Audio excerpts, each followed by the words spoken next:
PM किसान योजनार हिताधिकारी माननक पई आसिला पुणी एक बड़ खबर। एही किसान योजनार हिताधिकारी माने एही खबर जानिबा निहाती दरकार। तेणु आपण माने वीडियो को प्रथमरु शेष पर्यंत देखंतु। तो आजिर वीडियो रे आपण माननकु कहिबे चारि गोटी खबर विषय रे। तेणु एक नंबर खबर हैला एही पीएम किसान योजनार लाभ केउ माने पाई पारिबे। देखंतु आपण माने प्रथम खबर जानि पारिले। तापरे द्वितीय नंबर खबर हेउछि पीएम किसान योजनार स्टाटस किपरि जांच करि पारिबे निज मोबाइल साहाय्य रे। तो 2 नंबर खबर सरिला।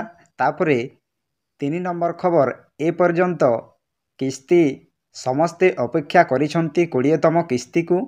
तो एही पीएम किसान योजनार 20तम किस्ती केबे आसीबो ताहा मध्य एही वीडियो माध्यम रे मु आपण माननकु सब किछि डिटेल्स कहिबी।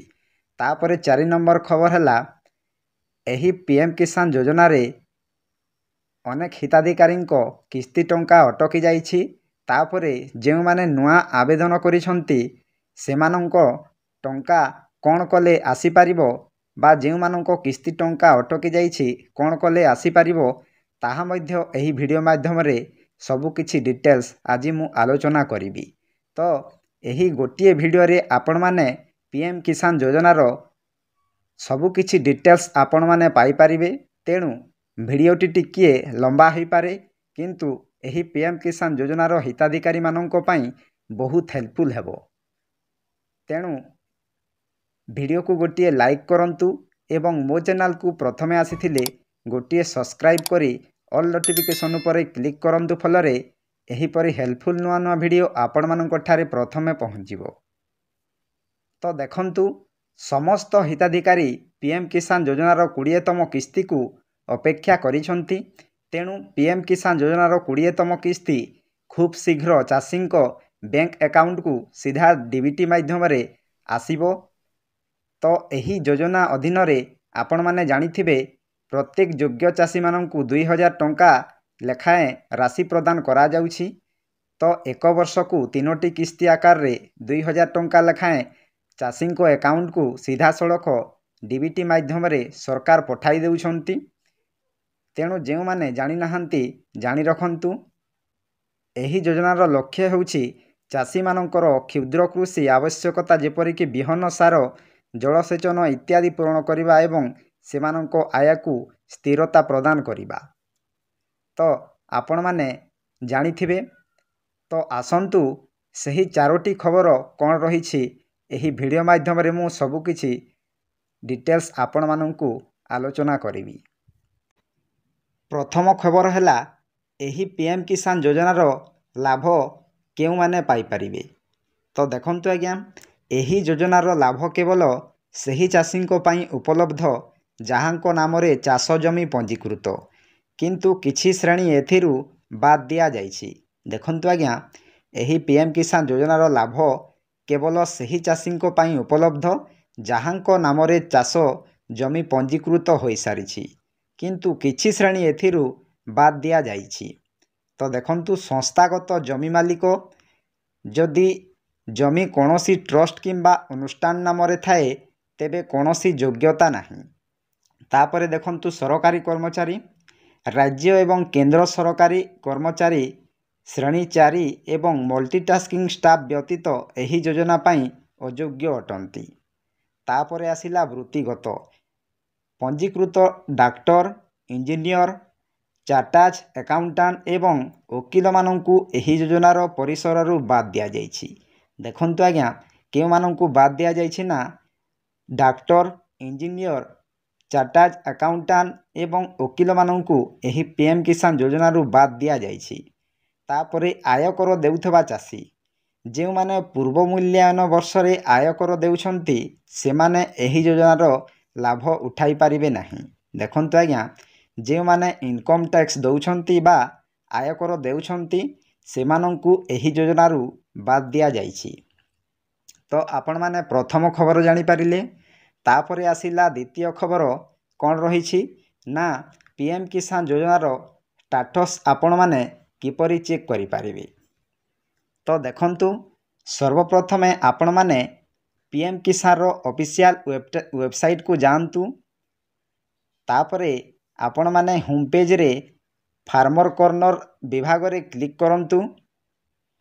तापरे सेठारू बेनिफिशियरी लिस्ट को आपण माने सिलेक्ट करंतु।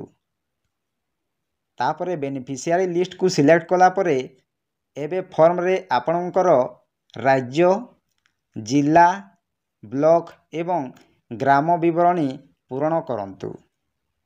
तो आपण माने राज्य, जिला, ब्लॉक एवं ग्राम विवरणी पूरण कर सारिला परे तापरे देखंतु आपण मानंकु गेट रिपोर्ट बटन उपरे क्लिक करने को पड़िबो।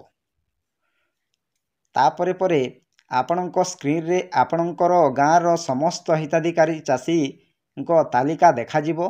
आपण एथिरे आपणकर नाम खोजी पारिबे। तो आपण माने जानि पारिले केमिति आपण मानकर स्टेटस को आपण माने चेक करि पारिबे एही पीएम किसान योजना रे। तापरे आसिला पीएम किसान योजना रो किस्ती टंका बा 20तम किस्ती केबे आसीबो। तो समस्त चाषी मनरे गोटे प्रश्न रही। एही पीएम किसान योजना रो 20तम किस्ती टंका चाषी अकाउंट को केबे आसीबो।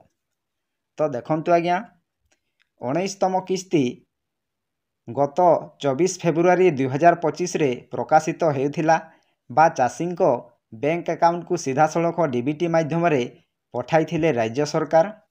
तापरे जहाँ 9.8 कोटी चाषी को लाभ देइथिले जेउथिरु 2.4 कोटी महिला थिले। देखंतु आज्ञा 9.8 कोटी चाषी को लाभ देइथिले सेथिरु 2.4 कोटी महिला हिताधिकारी थिले। तापरे 18तम किस्ती अक्टोबर 2024 रे दिया जाइथिला। तापरे 17तम किस्ती जून 2024 रे चाषी अकाउंट को सीधा सड़क डीबीटी माध्यम रे राज्य सरकार पठाइथिले। तो एही अनुसारे आपण माने 20तम किस्ती आसंता जून मासरे मिलिबा को जाउछि।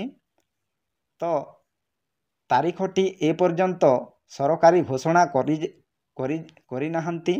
जदि तारीख आसिले मु आपण मानंकु एक वीडियो माध्यम रे प्रोवाइड करिवि। तो आपण माने जानि पारिले किस्ती टंका केबे आसीबो। तो आपण माने रेडी होई रहंतु। तापरे आपण मानंकु 4 नंबर खबर कहिबे आपण मानंकु जदि किस्ती टंका अटकी जाइछि बा नुआ आवेदन करिसंती किस्ती टंका आपण माने पाइबे कि नाही आपण मानंकु सबु किछि डिटेल्स कहिबी। देखंतु कोन कले आपण मानंकर किस्ती टंकाटी पाई पारिबे। मु आपण मानंकु 3टी काम करने को कहिबी। सही 3टी काम आपण माने जदि करे दियंती ताहेले 100% ग्यारंटीर सहित कहूची आपण मानंकु निश्चय किस्ती टंका बा जेतोटी किस्ती आपण मानंकर अटकी जाइछि आगामी किस्ती रे आपण मानंकु सीधा सड़क बैंक अकाउंट रे सीधा सड़क आसीजिवो। जदि आपण मानंकर 3टी किस्ती अटकी जाइछि ताहेले आपण मानंकु गोटे किस्ती रे 2000 टंका मिलुछि। तो आपण मानंकु 3टी किस्ती रे 6000 टंका आपण मानंको बैंक अकाउंट रे आसीजिवो जदि आपण माने सही 3टी काम करि दियंती। तो आपण मानंकु प्रथम काम हैला देखंतु आपण माने पीएम किसान योजना रे ई केवाईसी करि नियंतु। देखंतु आज्ञा आपण माने ई केवाईसी जदि न करिवे ताहेले पीएम किसान टंका आपण माने पाई पारिबे नहीं। तो समस्त पीएम किसान योजना रो हिताधिकारी मानंकु मु जणाई देउछि जे आपण माने यथाशीघ्र ई केवाईसी कराई नियंतु। एही ई केवाईसी समस्तंकु करिबाकू पड़िबो। जदि आपण माने ई केवाईसी न करंती ताहेले एही पीएम किसान योजना रो किस्ती टंका आपण माने पाई पारिबे नाही। तेणु आपण मानंकु मु वीडियो माध्यम रे बारंबार प्रोवाइड करूछि। तेणु आपण माने ई केवाईसी यथाशीघ्र करि नियंतु। तापरे 2 नंबर रे आसिला देखंतु आपण मानंकर बैंक अकाउंट रे आधार लिंक रहिबा निहाती आवश्यक। ଯଦି ଆପଣମାନଙ୍କର ଆଧାର ଲିଙ୍କ ନାହିଁ ତାହେଲେ ଆପଣମାନଙ୍କର ଏହି କିସ୍ତି ଟଙ୍କା ଅଟକିଯିବ। ତ ଏହିଟା ମୁଁ କହୁନାହିଁ, ଏହି ଖବର ସରକାର ଜଣାଇଛନ୍ତି। ସମସ୍ତଙ୍କୁ ଆପଣମାନଙ୍କ ବ୍ୟାଙ୍କ ଆକାଉଣ୍ଟରେ ଆଧାର ଲିଙ୍କ କରିବା ନିହାତି ଆବଶ୍ୟକ। ତ ଆପଣମାନେ ଯଥାଶୀଘ୍ର ନିଜ ବ୍ୟାଙ୍କକୁ ଯାଇ ଆପଣମାନଙ୍କର ଆକାଉଣ୍ଟରେ ଆଧାର ଲିଙ୍କ କରନ୍ତୁ। ତାପରେ 3 ନମ୍ବର କାମ ହେଲା, ଦେଖନ୍ତୁ ଆପଣମାନଙ୍କର ବ୍ୟାଙ୍କ ଆକାଉଣ୍ଟରେ DBT ଲିଙ୍କ କରନ୍ତୁ। ଦେଖନ୍ତୁ ଆଜ୍ଞା, ଆପଣମାନେ ଯଦି DBT ଲିଙ୍କ କରିବେନି ତାହେଲେ କୌଣସି ସରକାରୀ ଯୋଜନା ଗୁଡ଼ିକ ପାଇପାରିବେ ନାହିଁ। ତେଣୁ ଯଥାଶୀଘ୍ର ଆପଣମାନେ DBT ଲିଙ୍କ କରନ୍ତୁ। ଦେଖନ୍ତୁ PM କିଷାନ ଯୋଜନା ହେଲା, ତାପରେ CM କିଷାନ ଯୋଜନା ହେଲା, ସୁଭଦ୍ରା ଟଙ୍କା ହେଲା, ଯେକୌଣସି ସରକାରୀ ଯୋଜନା ଗୁଡ଼ିକ ଆପଣମାନଙ୍କ ବ୍ୟାଙ୍କ ଖାତାରେ ସିଧାସଳଖ DBT ମାଧ୍ୟମରେ ସରକାର ପଠାଇଥାନ୍ତି। ତେଣୁ ଆପଣମାନେ DBT ମୋଡ଼ କରନ୍ତୁ। ତ ଦେଖନ୍ତୁ DBT ମାନେ ଡାଇରେକ୍ଟ ବେନିଫିଟ୍ ଟ୍ରାନ୍ସଫର। ତ ଏହି DBT ଲିଙ୍କ ଯଦି ଆପଣମାନଙ୍କର ଖାତାରେ ଥିଲେ ତ ସମସ୍ତ ସରକାରୀ ଯୋଜନା ଗୁଡ଼ିକ ଆପଣମାନେ ଡାଇରେକ୍ଟଲି DBT ମାଧ୍ୟମରେ ପାଇପାରିବେ। ତେଣୁ ସରକାର ସମସ୍ତଙ୍କୁ ଅନୁରୋଧ କରିଛନ୍ତି ଯେ ସମସ୍ତଙ୍କ ବ୍ୟାଙ୍କ ଖାତାରେ DBT ଲିଙ୍କ କରିବା ନିହାତି ଆବଶ୍ୟକ। ତ ଆପଣମାନେ PM କିଷାନ ଯୋଜନାର ସବୁକିଛି ଡିଟେଲ୍ସ ଜାଣିପାରିଲେ। ତ ଭିଡ଼ିଓଟି କେମିତି ଲାଗିଲା ନିଶ୍ଚୟ କମେଣ୍ଟ ମାଧ୍ୟମରେ ଜଣାଇବେ। ଭିଡ଼ିଓଟି ଯଦି ଭଲ ଲାଗିଥାଏ ଗୋଟିଏ ଲାଇକ୍ କରନ୍ତୁ ଏବଂ ମୋ ଚ୍ୟାନେଲକୁ ପ୍ରଥମେ ଆସିଥିଲେ ଗୋଟିଏ ସବସ୍କ୍ରାଇବ୍ କରି ଅଲ୍ ନୋଟିଫିକେସନକୁ ଅନ୍ କରନ୍ତୁ। ଫଳରେ ଏହିପରି ହେଲ୍ପଫୁଲ୍ ନୂଆ ନୂଆ ଭିଡ଼ିଓ ଆପଣମାନଙ୍କ ଠାରେ ପ୍ରଥମେ ପହଞ୍ଚିବ। ତ ଭିଡ଼ିଓକୁ ଏଇଠି ଏଣ୍ଡ କରୁଛି। ଜୟ ଜଗନ୍ନାଥ।